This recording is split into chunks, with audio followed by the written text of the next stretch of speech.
and they're experiencing famine in the land, which we have. Sorry, I'm trying so hard. Okay. You were like wiping away tears from laughing, and you're like, it was a really dark time. Famine is not funny business. Okay. For the record. Oh, yeah, it wasn't a funny time. We have twisted humor. Yeah. It was a dark time. And I'm not crying.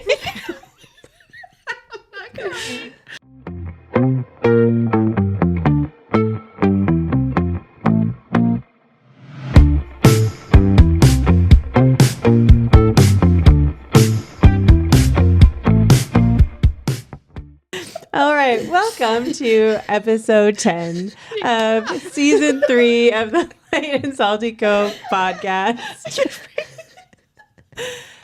Today we're talking about Ruth, and we're not going to restart this intro because they never let me restart the intro. So I would like We're you just all going to to ignore the see fact that Heidi or can't breathe. listen Just to the plowing fact forward. that I'm keeping it together, and I'm the only one. I need the help. All right, so Okay. Okay. who wants to go first? Oh my gosh. We didn't even talk about that. Am I going first? Yeah. Yeah. Okay, hold on. Tell us about Ruth. Let me get it together. Okay. And then I'll talk about application questions for Ruth. Okay. All right. So, a little book of Ruth. A little book that could. The little book that could. So, the events in Ruth are happening at the time of the judges. So, it's a very dark time in Israel's history. We have just this average Israelite family, and they're experiencing famine in the land, which we have. Sorry, I'm trying so hard. Okay. You were like wiping away tears from laughing, and you're like, it was a really dark time. Famine is not funny business. Okay. For the record. Oh, yeah, it wasn't a funny time. We have twisted humor. Yeah. It was a dark time. And I'm not crying. Sorry, guys. Okay. Do we actually we're want to back. keep going? Yeah, we're gonna Yep. keep going. Okay. 2 minutes, We yep. power through. All right. There was a famine in the land. So we have mentioned this in a few episodes that these are key things to pay attention to because it points back to the covenant and the curses and that blessings. would result from disobedience. So when you see that there's a famine in the land, it should be like, aha, a clue. Trigger. Yeah. And so the family, as you'll read, leaves instead of like returning to God and like figuring out their ways. They just are like, we're going to go to a new land. Try somewhere else. Yeah.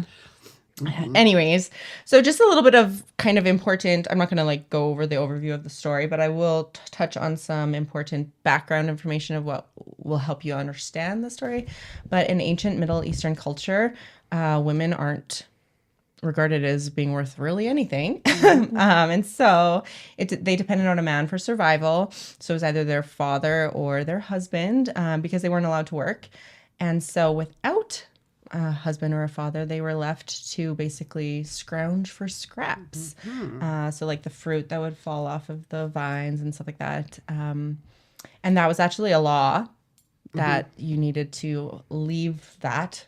Yeah, when you're reaping your farming. field, When you're reaping the field, leave the what edges, falls so yeah. that the widows orphans and the widows, orphans, poor. Sojourners. yes, can can get food and gather it. And that was, God allowing protection and everything for Provision for them. provision, yeah. So you'll see that throughout the book as well. And it's kind of another key thing to keep in mind is that is able to happen because Boaz is following the law, and it's like a little glimmer of hope in the midst of the judges. Yeah. He seems to be doing well. Yeah.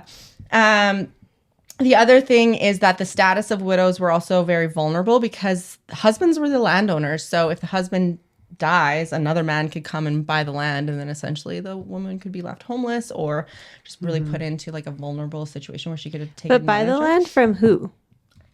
I mean, I don't know. Right? Like if if my husband passed and someone came and bought my house, that money. But I don't know who they buy the land from, but they're not like paying. They're not But paying usually the it goes widow's to the not other getting male in it. the family. Yeah. So, or like, again, like what we see in Ruth, right? Where it goes to the next kinsman redeemer. Yeah, which I'm gonna So, I'll talk about. So in Jewish culture, they had a kinsman redeemer. So it was up to extended family to step in and redeem the widow so that she'd be cared for, and that also the family name could continue on. And it was their obligation to either marry the widow or buy the land so that it wouldn't be taken from the widow. So I think it wouldn't necessarily be that somebody would like buy the land if they weren't the family. They might just like assume it or even take take it. it. Yeah, that's what I mean. Like just like Yeah. because she couldn't do anything about it. So even though the events occurred during the time of the judges, the book itself was written sometime after David was born, because we do see David included in the genealogy there. The author isn't officially known. Scholars kind of debate it. But when putting yourself in the mindset of the original readers, they wanted a king. Samuel first appoints Saul as king, and then later, anoints David as king. And there's always this tension in the nation between the tribe of Judah and the rest of Israel. So knowing that David actually had Moabite blood in his ancestry was kind of a strike against him. So this story is like Ruth is a Moabite, and it's important to set the record straight how she was this Moabite foreigner who actually gave up everything to follow Yahweh, and how God used her, which would have corrected the original reader's mindset and with how they treated the foreigner, because God grafted in an immigrant into the lineage of the Messiah, which is really, really cool. So a little bit about Moabites in history is that Lot's daughter his daughters, This is back in Genesis. back a ways back. They think that all the other men have been destroyed. This is after Sodom and Gomorrah is destroyed, and they're in a escape. cave, and so they think that they're the only ones left, so they take it upon themselves to save humanity, and they sleep with their father. And this is where the Moabites come from. So the Moabites they worshipped false gods, idolatry, all the improper practices of worshiping Baal and everything like that. So there is tension between the Israelites and the Moabites, but remember, God's heart, we've said before, for driving out other nations isn't because of the people, it's because of the practices, and he really wanted to make sure that they were set apart and worshiping properly. But we've seen already before in the Torah, like if a foreigner does turn their ways and follow Yahweh, they're supposed to be welcomed in. And so this kind of helps with the original reader's mindset to see like a heart posture towards foreigners, that they're meant to be a light to them, they're meant to be a witness to them, and then welcome them in. Don't treat them like, if they decide to follow Yahweh, like don't treat them as one of And so the author is showing that David's line is actually more blessed because of Ruth, the foreigner. And so the main idea is that God rewards people who are loyal to him and his people. And the reason it was written was to give Israel an example of a righteous foreigner, somebody that wasn't part of the covenant, living with the fear of God, and to support David as king. So that goes towards the argument against genocide, right? It's because it has nothing to do with somebody's ethnic background. It had to do with who they were worshiping. As you read through Ruth, the kind of the things you want to keep in mind, like we talked quite a few episodes ago about historical narrative, and just like thinking every time you read something, like, have I come across this somewhere else in the Bible? And like Heidi mentioned, the fact that there's a famine, the fact that they're leaving the nation to go to Moab to begin with, and would that have been something that God ordained? And spoiler alert, no. But just like figuring out, where have I seen this? Like the command to leave food behind, and as provision for widows, and just things like that. Paying attention to what cultural norms would have been in the Jewish culture, and how does Boaz meet, exceed, maybe fail. I'm not going to spoil any of the book, but just like where like Heidi said, this took place in the time of Judges. We know in the time of Judges the Israelites were no bueno. No. They were making bad decisions. Boaz makes a series of really good decisions, and just like paying attention to those and like what does that say based on the outcome and what are the consequences or the rewards or whatever of his decisions. And then just also keeping kind of at the forefront of your mind, how does this story and this book illustrate God's faithfulness, even in the midst of suffering? So suffering was still happening. Little details of a day to day that you wouldn't little even details, think. yeah, exactly. Just like the fact that the particular, like Ruth just went out and started collecting food, and it just happened to be in Boaz's field, who was Naomi's the next of cousin, Naomi's next of kin. So he would have been the option for the kinsman redeemer, and just those little details. He's in all of those, and he's faithful through all of those. And as Heidi mentioned, like his faithfulness brought. Like he showed faithfulness towards somebody who wasn't one of the quote unquote chosen people, Right. And just allowed her to come into the family and be part of the lineage of Jesus. And it's a big deal. So Yeah. So going off of that, and I apologize for my voice. I have had a cold all week, she's been smoking all day long. Stressful week. hopefully my voice holds out. But so just some of the themes to be looking for throughout this book are just ones based on like loyalty and love. So again, Ruth's loyalty to Naomi.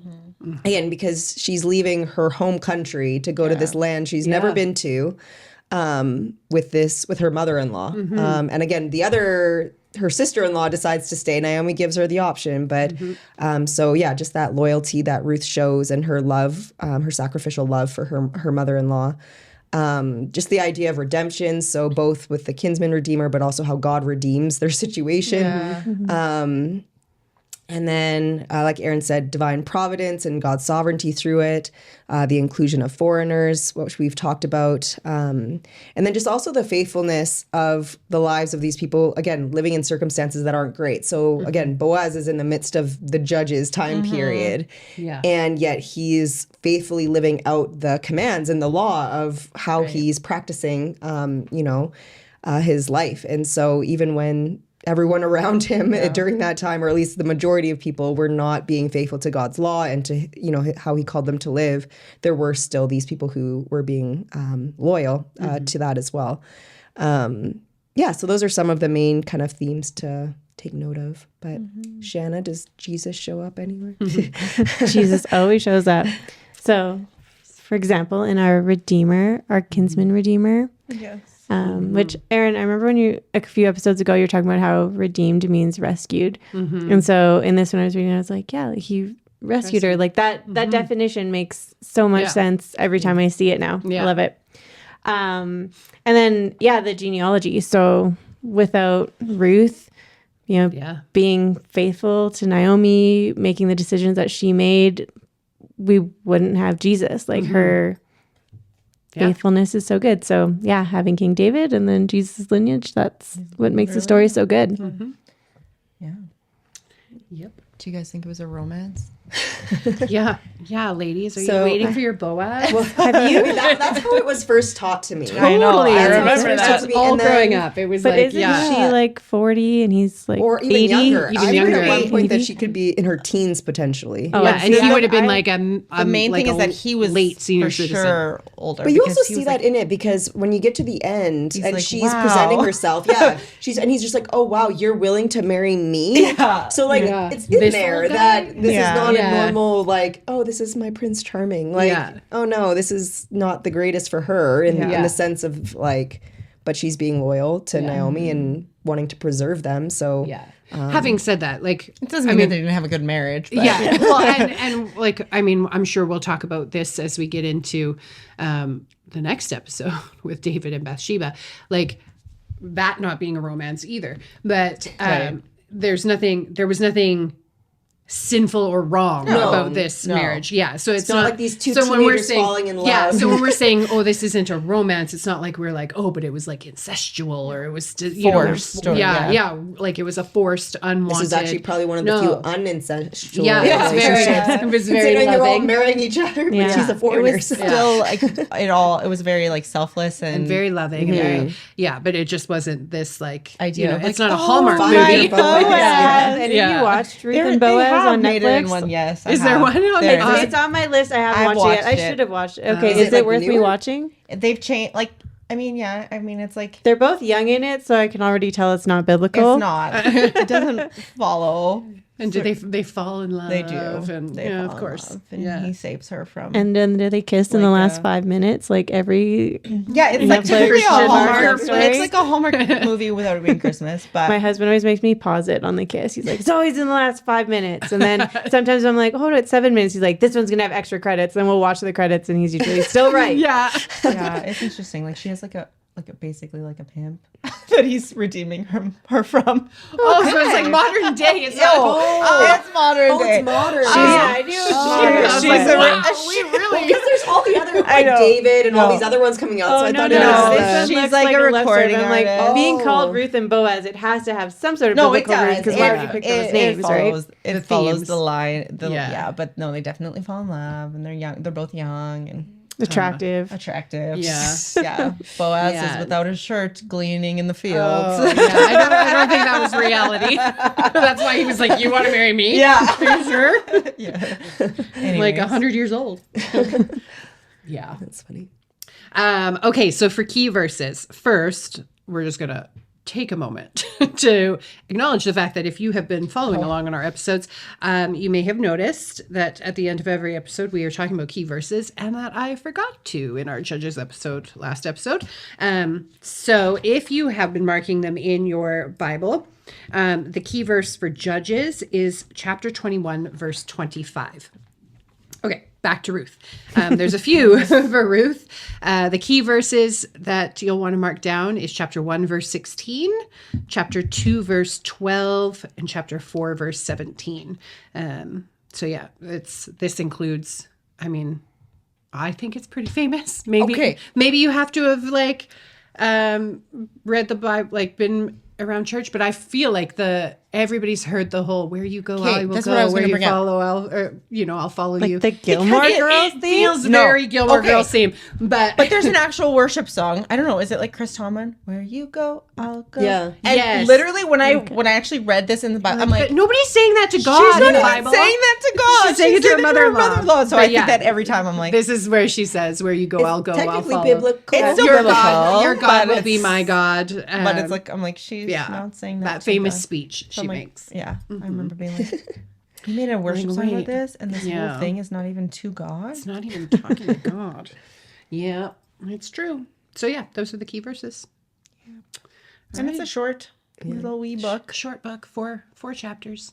So So you'll have, if you are following week by week, you'll have some catch up time for this week because it's short. yeah. Or maybe just enjoy the rest because you got some doozies coming up. That's That's right. right. The next two are very long. Yes, that is right. All right. All right, till next time. Bye. Bye.